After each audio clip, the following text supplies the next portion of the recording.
Olá pessoal, tudo bem?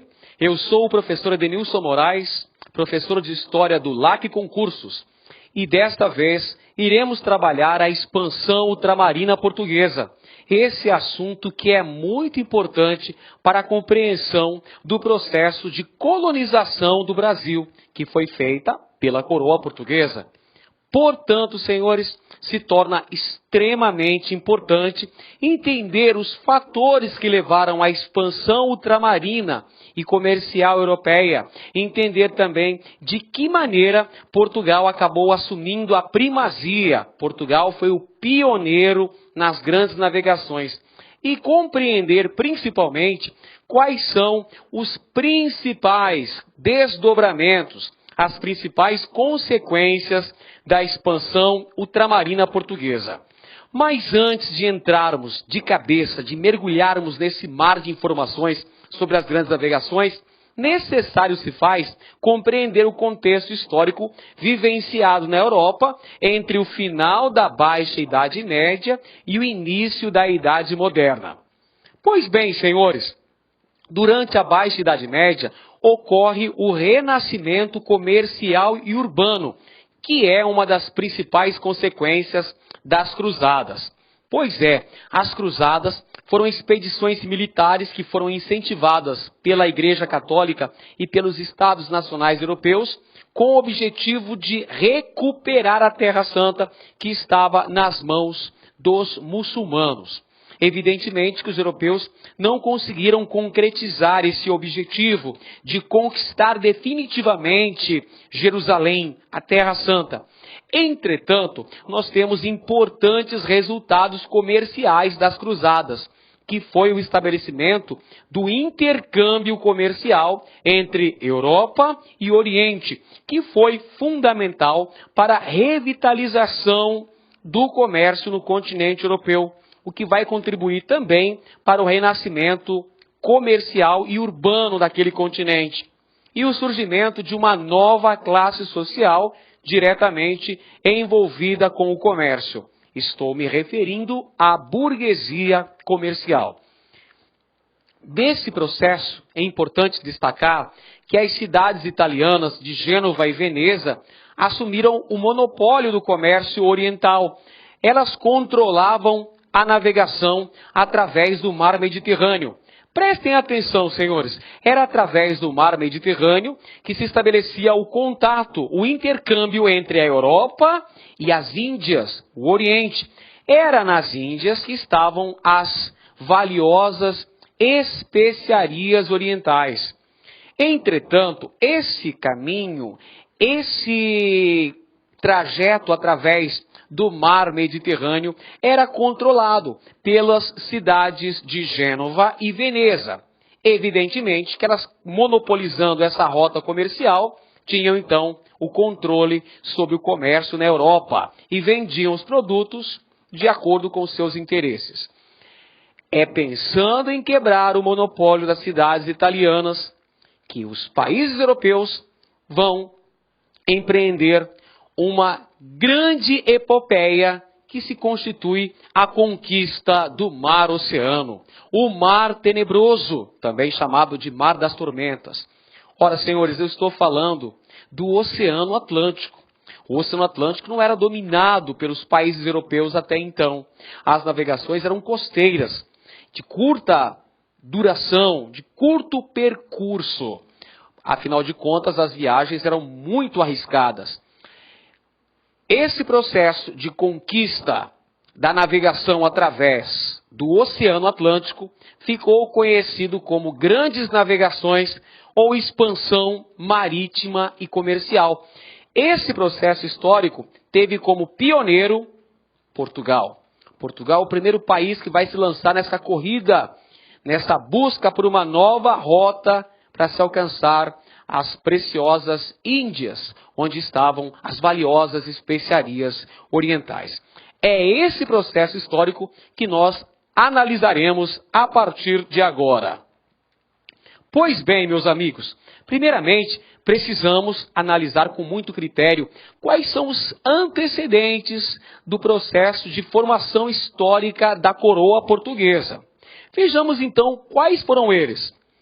Os países ibéricos, no caso Portugal e Espanha, foram os pioneiros na formação do Estado Nacional moderno, ou seja, de um Estado centralizado politicamente.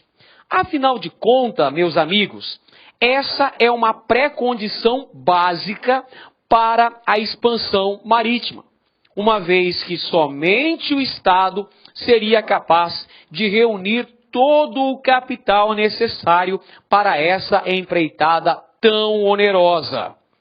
Observe com atenção aqui no mapa o período histórico de formação dos Estados nacionais modernos na Europa. Vejamos, Portugal é um dos países precoces no processo de formação, de consolidação de seu Estado Nacional moderno. Já no século XII, ocorre a formação do Estado português. E a sua consolidação ocorre no século XIV. Em meados do século XIV, Portugal se consolida enquanto um Estado nacional moderno, realmente unificado, centralizado, com poderes concentrados nas mãos do rei. A Espanha demora-se um pouco mais nesse processo de consolidação monárquica, por volta de 1492, com o casamento dos reis católicos, Fernando de Aragão e Isabel de Castela. Aí sim nós temos a consolidação da formação da monarquia nacional espanhola, depois que os espanhóis conseguiram expulsar os muçulmanos que ocupavam a Península Ibérica. A França chega a esse processo de formação do Estado Nacional moderno no século XVI, por volta de 1520, depois de concluído aquele violento processo denominado Guerra dos 100 Anos, travada entre 1337 e 1453, retardou o processo de formação do Estado Nacional moderno na França e na Inglaterra e, consequentemente, o processo de expansão marítima e comercial dessas duas nações. Pois bem, senhores, vamos então analisar agora a chamada Guerra de Reconquista. E o que foi a Guerra de Reconquista? Foi um conjunto de lutas que opôs cristãos e muçulmanos pelo domínio da Península Ibérica. Constitui-se Reconquista a luta entre cristãos e muçulmanos na Península Ibérica entre os séculos XII e XV. E é fundamental nesse processo a união dos reinos católicos de Leão, Castela, Aragão, Navarra contra os inimigos mouros. Mouros era o termo pelo qual ficaram conhecidos os muçulmanos que ocuparam a Península Ibérica. Desse processo, denominado Guerra de Reconquistas, surgiu o Condado Portucalense, que é considerado o embrião de Portugal, a partir de uma doação do rei de Castela, aquele velho costume feudal do comitatus, ou seja, de premiar os melhores guerreiros após batalhas vitoriosas. Dessa maneira surgiu o Estado português, dentro do processo da Guerra de Reconquista, a partir de uma doação do rei de Castela, surgindo a partir daí o Condado Portucalense, que por sua vez é considerado o embrião para o surgimento do Estado português. Observe com atenção o mapa. No século XII, nós temos na Península Ibérica os reinos cristãos, localizados ao norte do território, senhores. Observem com atenção: Aragão, Navarra, Castela e Leão. Esses reinos cristãos irão unir forças para combater um inimigo em comum, no caso, os mouros, que dominavam boa parte do território ibérico. No caso, havia o Califado de Córdoba. Então, temos a união de forças entre os reinos cristãos ao norte para combater o inimigo muçulmano, que dominava uma boa parte do território da Península Ibérica. Observe agora este outro mapa que é de meados do século XII, por volta de 1150. Nós podemos verificar claramente a expansão cristã na Península Ibérica. Os reinos católicos vão gradativamente expandindo seus territórios e expulsando os muçulmanos que dominavam este território. Perceba pelo mapa, meus caros alunos, que Aragão, Navarra, Castela, e surge aqui o condado portucalense, que é o embrião para o nascimento do Estado português. Mas na porção sul, nós temos aqui o domínio mouro. Muito bem, agora veremos de que maneira se processou a formação dos estados modernos, Portugal e Espanha notadamente. Portugal é o estado mais precoce do continente europeu, ou seja, é o primeiro estado moderno europeu, formado ainda durante a Baixa Idade Média. Mas a consolidação política de Portugal, enquanto um Estado moderno e centralizado definitivamente, ocorre após a chamada Revolução de Avis. A Revolução de Avis, final do século XIV, consolida o processo de autonomia política e de centralização portuguesa. A Revolução de Avis foi fundamental para o surgimento de uma nova monarquia em Portugal, uma monarquia definitivamente centralizada. A nova monarquia portuguesa, que tinha à frente Dom João, venceu as pretensões de Castela, com o apoio da burguesia comercial e também da raia miúda, ou seja, da população mais pobre de Portugal, derrotando a nobreza que era favorável a Castela. Esse processo, denominado Revolução de Avis, é fundamental para o início da expansão marítima portuguesa. E por que a Revolução de Avis tem essa importância fundamental? Porque é a partir dela que nós temos a definitiva concentração de poderes das mãos dos reis em Portugal. E isso vai ser fundamental para angariar todo o capital necessário para empreender a chamada expansão marítima ou grandes navegações.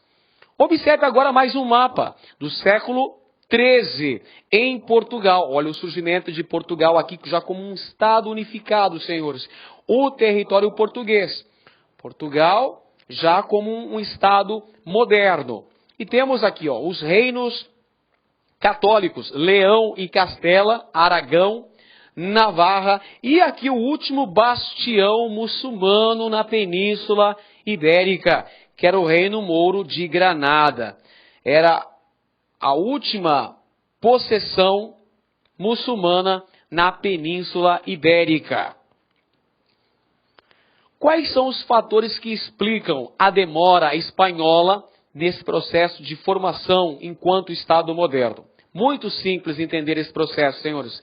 É a maior presença árabe na região e a ajuda muçulmana ao reino de Granada, que, como eu disse anteriormente, era o último bastião, o último local de presença moura, de presença muçulmana na Península Ibérica. Além das rivalidades políticas e regionais existentes entre os diferentes reinos espanhóis, Aragão, Castela, Leão. Enquanto não se venceu essas rivalidades internas, não se consolidou o processo de unificação política do Estado espanhol. Pois bem, agora sim, iremos abordar a fundo o processo denominado de grandes navegações, ou expansão ultramarina portuguesa. Vejamos primeiramente, meus caros, a definição de grandes navegações. É o período em que as nações europeias, notadamente Portugal e Espanha, posteriormente França, Inglaterra e Holanda, iniciaram um processo de exploração e conquista em novos territórios que ampliou o mundo conhecido, que favoreceu o intercâmbio comercial entre Europa, África, Ásia e América. As grandes navegações vão inaugurar um período de intercâmbio comercial muito importante entre áreas da Europa, litoral africano, litoral asiático e também do continente americano, o denominado Novo Mundo. Quando é que ocorrem as grandes navegações? Elas ocorrem aproximadamente entre os séculos XV e XVI. Vejamos agora o que é fundamental: saber quais são as causas que levaram à expansão ultramarina portuguesa, espanhola e mais adiante francesa, inglesa, holandesa. Vejamos então as causas. Anote no seu caderno aí. Busca de especiarias nas Índias. Olha, eu falei no início da aula que as cruzadas estabeleceram um intercâmbio comercial entre a Europa e o Oriente com o valioso comércio das especiarias. Entretanto, meus amigos, esse comércio estava monopolizado pelas cidades de Gênova e Veneza, que controlavam a navegação através da rota do mar Mediterrâneo. Por isso, tornava-se necessário encontrar uma nova rota, ou seja, uma rota alternativa para se atingir as Índias, porque lá estavam as preciosas especiarias. E o que eram as especiarias? Eu conto para você. Eram temperos variados: pimenta do reino, noz moscada, gengibre, cravo, além de cânfora, tapetes, tecidos, perfumes, mercadorias que tinham um grande mercado consumidor na Europa. Por isso eram tão valiosas. A busca pelas especiarias orientais se tornou no principal fator que desencadeou o processo da expansão ultramarina europeia. Mas esse não foi o único fator, nada disso. Tivemos vários fatores que vão fazer com que os europeus enfrentem o Oceano Atlântico. Como, por exemplo, a busca de metais preciosos, tão necessários para manter uma balança comercial favorável.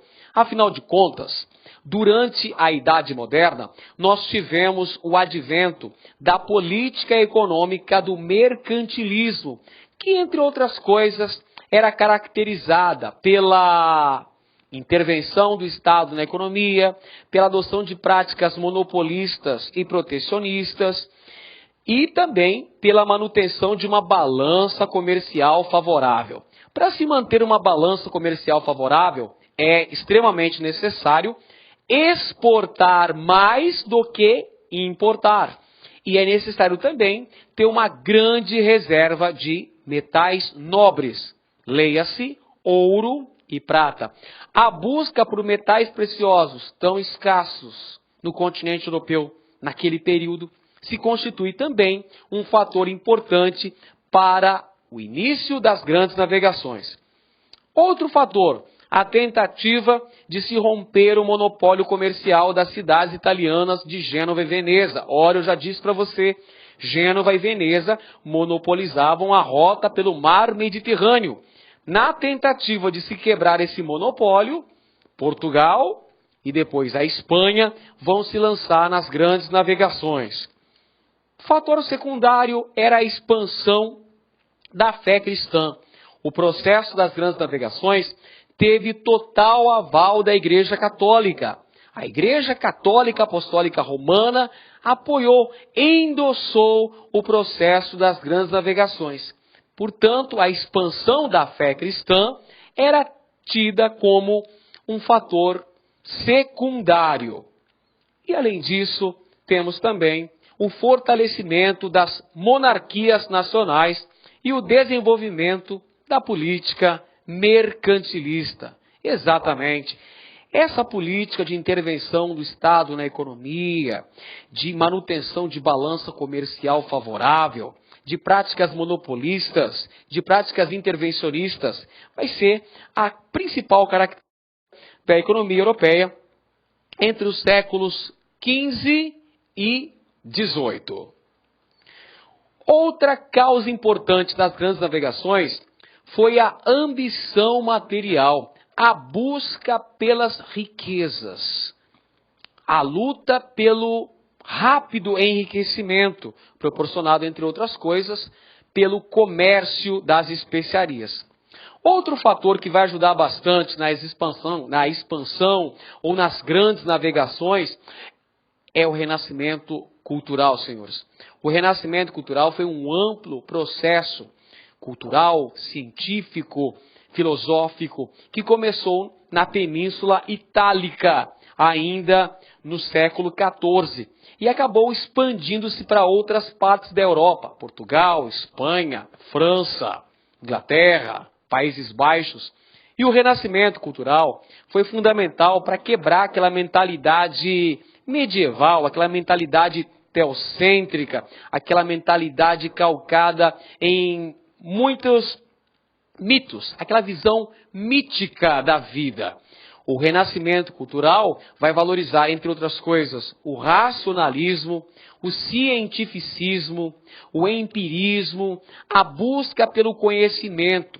Claro que essa nova mentalidade, muito mais racional, vai ser fundamental para as invenções que ocorreram durante esse período, que vão facilitar enormemente as grandes navegações.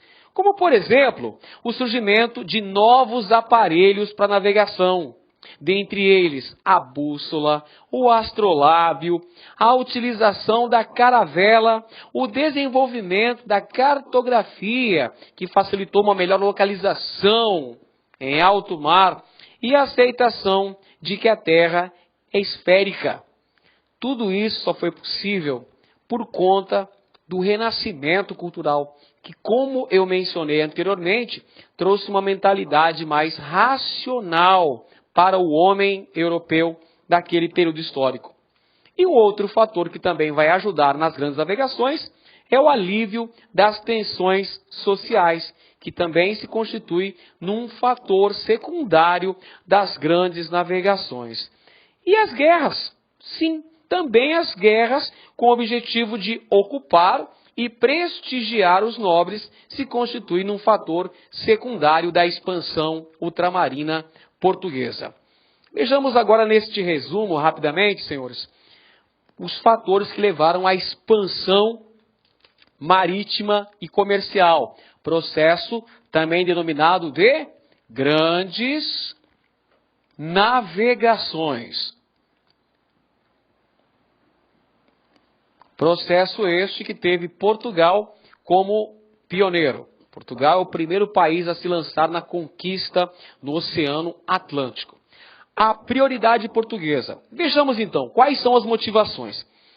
Motivação da burguesia portuguesa eram os interesses comerciais, ou seja, o acesso às fontes de ouro e também aos novos produtos que tinham um grande comércio na Europa, tais como as especiarias orientais e também o comércio açucareiro. A nobreza portuguesa, por sua vez, tinha como objetivos novos domínios, além de novos cargos, ou seja, a nobreza portuguesa visava conquistar novos territórios e também, senhores, conseguir cargos na burocracia estatal. E o clero via na expansão marítima, nas grandes navegações, uma oportunidade de expandir a fé cristã. Então, esses são os objetivos desses segmentos sociais. Burguesia, interesse econômico. Nobreza, interesse econômico também e interesse político. E a igreja, interesse religioso. Quais são os meios utilizados por Portugal para se atingir esses fins? Ora, os meios são os seguintes: a herança judaico-muçulmana na Península Ibérica. Durante muito tempo, os muçulmanos estiveram na Península Ibérica e eles deixaram, evidentemente, boa parte de sua marca cultural, de seu avanço científico naquele continente. Além disso, tivemos a presença também dos judeus. Esse contato de diferentes povos acabou favorecendo um desenvolvimento científico e tecnológico em Portugal, como, por exemplo, a utilização do astrolábio, da bússola, da caravela, da cartografia. Portugal também já possuía uma tradição marítima. Portugal, país litorâneo, uma tradição na pesca e também no corso. E o que vai favorecer que esse país utilize um novo tipo de navio, que é a caravela. A expansão portuguesa, então, se dá, primeiramente, com a exploração econômica da costa africana. Posteriormente, com a descoberta de um caminho marítimo para as Índias. E depois, com a ligação com o Extremo Oriente, alcançada em 1498, com um importante navegador português chamado Vasco da Gama. Bom, dentre as principais consequências da expansão marítima, que a gente ainda vai trabalhar ao longo desta aula, nós podemos citar a abertura das rotas transoceânicas. Ou seja, senhores, o comércio se desloca do mar Mediterrâneo para o Oceano Atlântico. O comércio passa a ser intercontinental, o que, por sua vez, irá favorecer o processo de acumulação primitiva de capitais, que gera um grande afluxo de riquezas, principalmente metais preciosos, para os países ibéricos, Portugal e Espanha. E um afluxo de produtos de luxo, como, por exemplo, as especiarias e as sedas orientais. E um outro fator importante, que é uma grande consequência das grandes navegações, foi o encontro de diferentes culturas. As grandes navegações vão promover o encontro do europeu com o africano, com o asiático e com o americano. Nós temos um encontro de diferentes culturas. As grandes navegações terão como desdobramentos, entre outras coisas, a colonização do Novo Mundo, a colonização da América. Na imagem aqui temos os avanços náuticos conseguidos no início da chamada Idade Moderna, como, por exemplo, a utilização de um novo navio, um novo tipo de embarcação, a caravela, além da utilização do astrolábio, da bússola, que vão favorecer a orientação dos navegantes em alto mar. Tudo isso fez com que Portugal se tornasse o pioneiro das grandes navegações. Temos até o poema de Fernando Pessoa, que diz mais ou menos assim: ó mar salgado, quanto do teu sal são lágrimas de Portugal. Por ti cruzarmos, quantas mães choraram, quantas filhas em vão rezaram, para que fosses nosso, ó mar. Valeu a pena? Tudo vale a pena se a alma não é pequena. Quem quer passar além do bojador, tem que passar além da dor. Deus, ao mar, o perigo e o abismo deu, mas é nele que se espelhou o céu. Percebam, senhores, este magnífico poema de Fernando Pessoa ilustra de forma meticulosa todo o processo de expansão marítima e comercial de Portugal, que foi um processo bastante oneroso, um processo que consumiu muito capital da coroa portuguesa e um processo que consumiu centenas, talvez milhares de vidas, uma vez que a navegação através do Oceano Atlântico era uma tarefa extremamente difícil. Mas valeu a pena. Afinal de contas, depois do processo das grandes navegações, Portugal se transformou numa potência marítima e passou a explorar riquezas no litoral da África, no Extremo Oriente e colonizou o Brasil, a América Portuguesa. Vamos observar mais um mapa agora aqui, senhores, mostrando as navegações durante os séculos XV e início do século XVI. As grandes navegações foram fundamentais para o intercâmbio comercial entre Portugal e o litoral africano, obtendo, entre outras coisas, comércio de ouro no litoral africano e também, não podemos esquecer, o tráfico negreiro, que se constituiu numa importante atividade econômica explorada pelos portugueses. E o contato com o Oriente, o contato com as Índias, fez com que Portugal, durante um curto período, tivesse um monopólio sobre o comércio das especiarias. E, além disso, temos que mencionar também que Portugal passou a colonizar o Brasil. No início do século XVI, Portugal começou a colonizar o Brasil.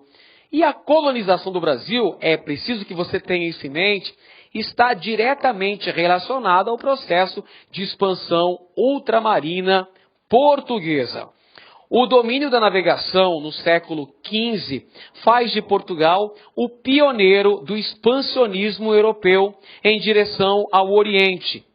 Na busca por novos mercados, os portugueses vencem o Cabo das Tormentas, encontram o caminho marítimo para as Índias e descobrem o Brasil.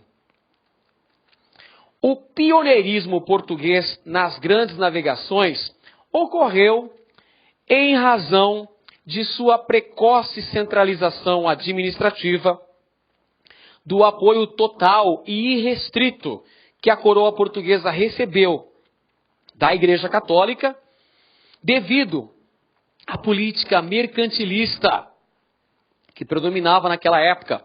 Mercantilismo é o mesmo que pré-capitalismo, senhores. É a primeira fase do capitalismo. É o chamado capitalismo comercial. Mercantilismo vem de mercantil, de mercado, de comércio. O mercantilismo era a política econômica da Idade Moderna, baseada numa grande intervenção do Estado na economia. Outro fator que justifica o pioneirismo português era a interna. A ausência de guerras. Portugal vivia um período de paz interna, diferente de sua vizinha, a Espanha, que estava envolvida ainda na chamada Guerra de Reconquista contra os muçulmanos, contra os mouros que ainda dominavam uma parte do território da Península Ibérica. Outro fator é a posição geográfica estratégica de Portugal. E mais um fator ainda é a escola de Sagres, que é considerado um fator secundário.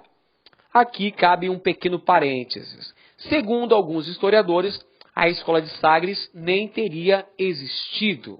O promontório de Sagres não se constituiria num fator preponderante para a expansão marítima portuguesa. Vejamos agora a cronologia da expansão portuguesa ao longo do século XV. Na realidade, meus amigos, a expansão portuguesa começa em 1415 com a tomada de Ceuta, no norte da África, atual território de Marrocos. A tomada de Ceuta, a tomada da cidade de Ceuta no ano de 1415, marca o início do processo de expansão marítima portuguesa. Na sequência, nós temos em 1419 a expedição portuguesa, que chega à Ilha da Madeira. Em 1431, o reconhecimento do arquipélago dos Açores. Em 1434, Gil Eanes ultrapassa o Cabo Bojador, na costa nordeste da África. Em 1443, Nuno Tristão atinge a Senegâmbia. E Diniz Dias ultrapassa a foz do rio Senegal.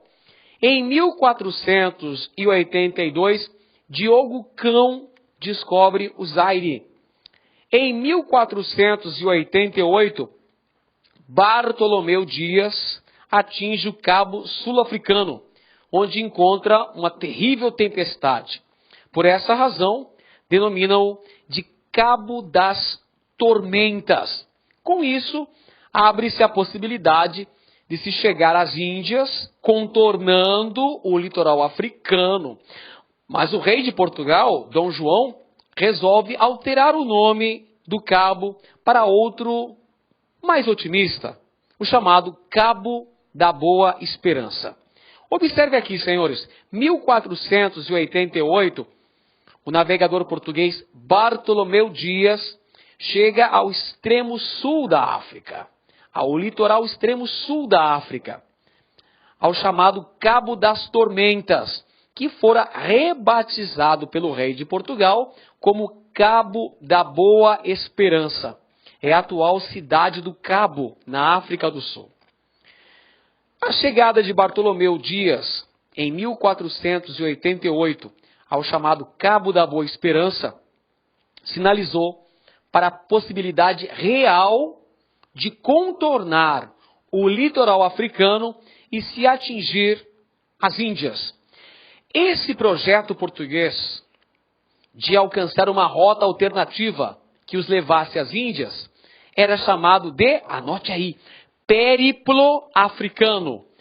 Périplo Africano era a rota portuguesa de se atingir as Índias, contornando o litoral do continente africano. Finalmente, em 1498, um outro navegador português, o mais famoso de todos, chamado Vasco da Gama, comandando uma frota de 4 navios, atinge a cidade de Calicut, na Índia, estabelecendo definitivamente a conquista, o caminho das Índias. A chegada de Vasco da Gama, em 1498, em Calicut, nas Índias, foi o ponto mais alto do processo de expansão marítima portuguesa. O que nós podemos verificar no mapa a seguir.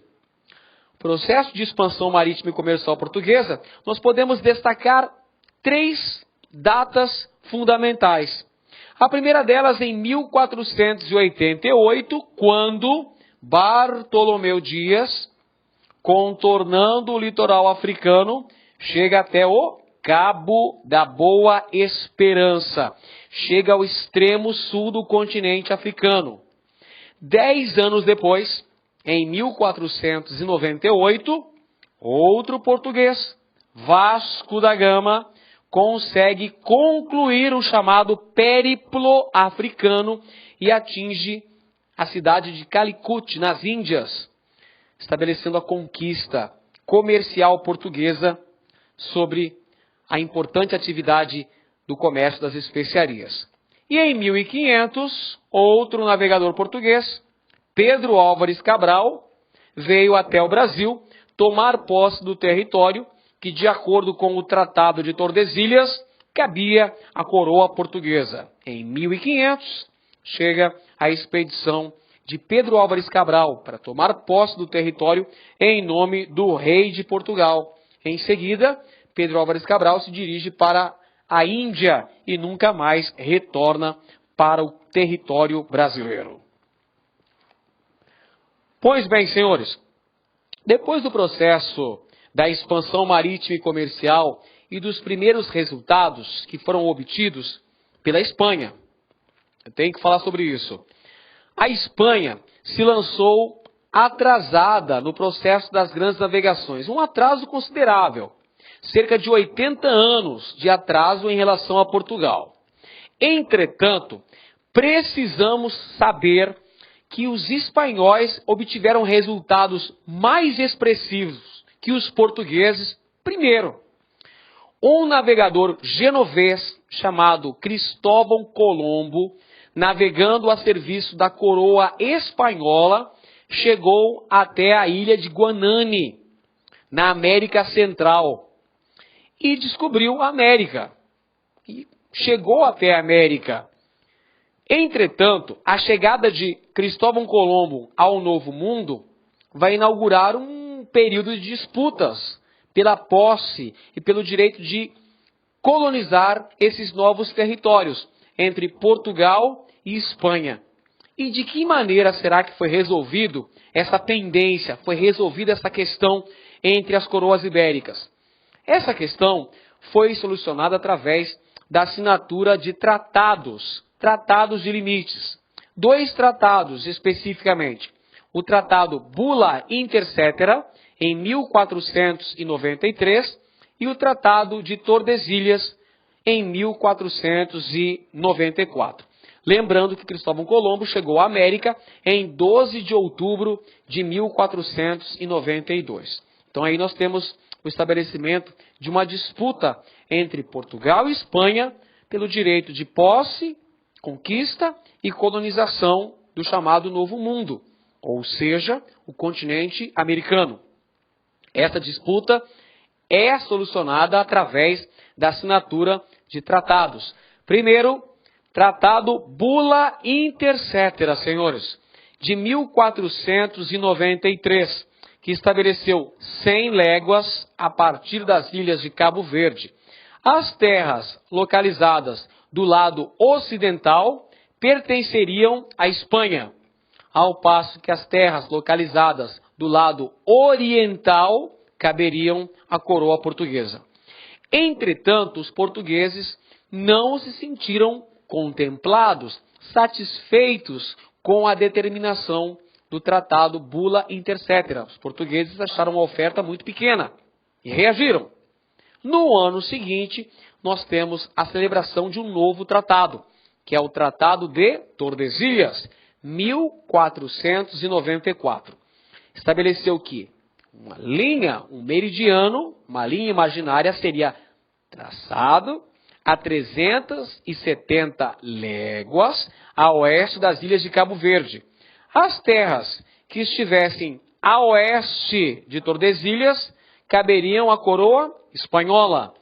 As terras que estivessem localizadas a leste da linha imaginária de Tordesilhas seriam de propriedade da coroa portuguesa. O Tratado de Tordesilhas acabou substituindo o tratado anterior. Vejamos no mapa para ficar mais tranquilo essa observação. Primeiramente, para se resolver essas pendências quanto ao direito de posse e colonização das terras do Novo Mundo, foi celebrado em 1493 o Tratado Bula Inter Cetera, onde foi traçada uma linha imaginária a 100 léguas a oeste das ilhas de Cabo Verde. As terras localizadas na porção leste caberiam a Portugal, ao passo que as terras localizadas na porção oeste seriam de propriedade da Espanha. Portugal não se contentou com essa divisão. No ano seguinte, foi assinado o Tratado de Tordesilhas, que aumentou para 370 léguas a oeste de Cabo Verde. As terras localizadas a leste dessa linha imaginária, desse meridiano que foi traçado, dividindo o território descoberto e a ser descoberto entre Portugal e Espanha. A porção leste coube a Portugal. A porção a oeste de Tordesilhas ficou como propriedade da Espanha.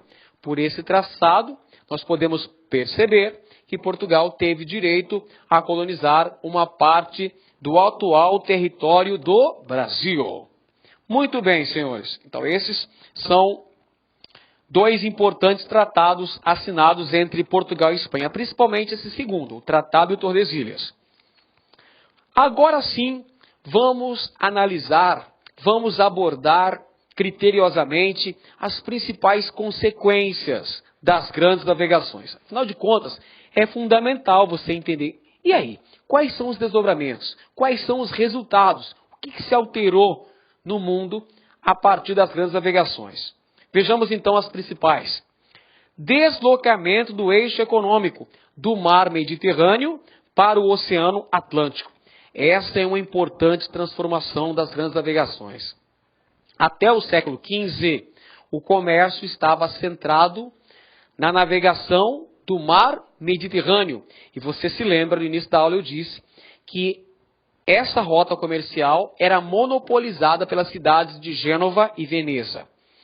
Com as grandes navegações, nós temos um deslocamento do eixo econômico, que sai do mar Mediterrâneo, vai para o Oceano Atlântico. Uma outra consequência, ampliação do comércio, ou seja, o comércio passa a ser tratado de forma global, de forma mundial. Temos um intercâmbio comercial Europa, África, Ásia, América. Amplia-se o comércio em escala mundial. Tanto é que alguns autores até chamam o processo das grandes navegações como uma espécie de globalização econômica. Temos também uma outra consequência importante, o fortalecimento das monarquias europeias, Portugal e Espanha, que foram os pioneiros no processo de expansão ultramarina. Desenvolvimento técnico e científico, isso é notório, com a utilização de novos aparelhos de navegação. A colonização do Novo Mundo, o estabelecimento de colônias de exploração no Novo Mundo. A Espanha e Portugal começam a extrair as riquezas localizadas no continente americano. Vamos observar agora mais um mapa. Observe aí no seu material este mapa. Aliás, são dois mapas fundamentais para se compreender a chamada expansão ultramarina. Vamos observar o primeiro mapa, senhores. Esses dois mapas, aliás, eles mostram as rotas comerciais europeias. Isso aqui é fundamental para que você fixe bem o conteúdo desta aula de hoje. Vamos analisar criteriosamente esses dois mapas, que mostram as rotas comerciais europeias. O primeiro mapa mostra o comércio entre os séculos 13 e 14. O segundo mapa mostra o comércio após o século 16. Transformações radicais, guinada de 180 graus acontece aí nesse processo, meus amigos. Vamos entender as principais características, observando primeiramente só para este primeiro mapa do século 13 e 14. O que é que nós podemos verificar? Nós verificamos que o comércio entre os países, entre os povos europeus, se dava basicamente através de longas e caras estradas terrestres e também através da navegação pelo mar Mediterrâneo. E haviam poucos contatos comerciais com outras áreas, com outros continentes. Litoral da África, parte do Oriente Médio, Extremo Oriente. Após o século XVI, nós temos uma grande transformação. Ou seja, o eixo econômico se desloca do mar Mediterrâneo para o Oceano Atlântico. Nós temos um processo de ampliação do comércio em escala global. Um maior intercâmbio econômico entre Europa, África, Ásia e América. Percebeu? Grandes transformações foram processadas em consequência das chamadas grandes navegações ou expansão ultramarina europeia. Explicando melhor o que eu disse, acontece o processo da chamada Revolução Comercial. Até o início da Idade Moderna, ou seja, até o século XV, o início do século XV, senhores, as trocas comerciais entre os povos europeus e destes com as regiões da África e Ásia se davam através, principalmente, de rotas terrestres, que eram longas e muito caras, e através das rotas do mar Mediterrâneo, que eram controladas pelas cidades italianas de Gênova e Veneza. O mar Mediterrâneo, até então, era o eixo principal de acesso às valiosas especiarias orientais, as Índias. A rota do mar Mediterrâneo era monopolizada pelas cidades italianas, que controlavam o comércio das especiarias. Portanto, a solução para esse problema foi a navegação pelo Oceano Atlântico, investimento das monarquias e burguesias nacionais, que vai contribuir para o surgimento de novas técnicas e novos aparelhos de navegação. Vejamos então quais são as principais consequências econômicas das grandes navegações. Segundo alguns autores, segundo alguns historiadores, as grandes navegações se constituem numa espécie de globalização econômica. Entretanto, é claro que nesse processo nem todos os lados foram contemplados. Nem todos os participantes desse processo tiveram lucros expressivos. Ou seja, Europa, África, Ásia e América não tiveram os mesmos resultados do processo de expansão marítima e comercial. É claro que a Europa vai concentrar a riqueza, concentrar a exploração econômica e comercial dessas novas áreas. Consequências econômicas importantes para a Europa: a acumulação de capitais, acumulação primitiva de capitais, provenientes do comércio das especiarias asiáticas e de outras matérias-primas, como, por exemplo, a cana-de-açúcar, que vai ser o produto escolhido para dar início à colonização sistemática do território brasileiro, como nós veremos nas próximas aulas. A acumulação primitiva de capital, através do comércio das especiarias e também de outras matérias-primas tropicais, como açúcar, tabaco, algodão, e uma outra atividade econômica extremamente importante e lucrativa foi o tráfico negreiro, o tráfico de escravos africanos.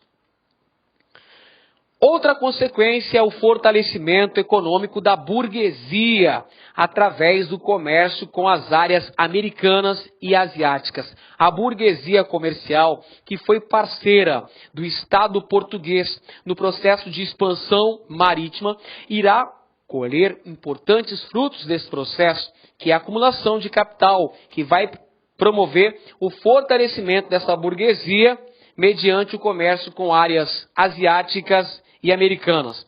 E a consolidação das práticas mercantilistas, que, por sua vez, irá favorecer não apenas o fortalecimento das monarquias absolutistas na Europa, como também o fortalecimento das burguesias europeias. Uma outra característica fundamental que deve ser estudada é que, nesse período histórico, nós temos a consolidação do absolutismo. E o que foi o absolutismo? Foi um processo de concentração do poder político nas mãos do rei. Processo este que ocorre basicamente entre os séculos XV e XVIII em alguns países europeus, como Portugal, Espanha e França, notadamente. Vejamos agora, senhores, mais uma característica, que foi o aumento do consumo de produtos de fora do continente europeu, tais como as especiarias orientais, que contribuíram para modificar ou mesmo para estabelecer novos hábitos de consumo entre as diferentes populações europeias. Entretanto, senhores, nós temos que mencionar que esse processo de exploração econômica da América e da Ásia irá promover um processo inflacionário muito grande no mercado europeu, uma alta de preços e um processo inflacionário em razão da entrada, principalmente de metais preciosos em grande quantidade na Europa. E esse processo inflacionário, por sua vez, será sentido com maior incidência pelas camadas mais pobres da população. E uma outra consequência das grandes navegações foi o acesso europeu a novas fontes de metais preciosos, fator este que foi importantíssimo para a cunhagem de moedas com as quais se realizava o lucrativo comércio com os povos asiáticos. Vejamos agora sim as consequências econômicas das grandes navegações para a África, Ásia e para o Novo Mundo, ou seja, para a América. Submissão aos interesses mercantilistas que passaram a fundamentar economias europeias.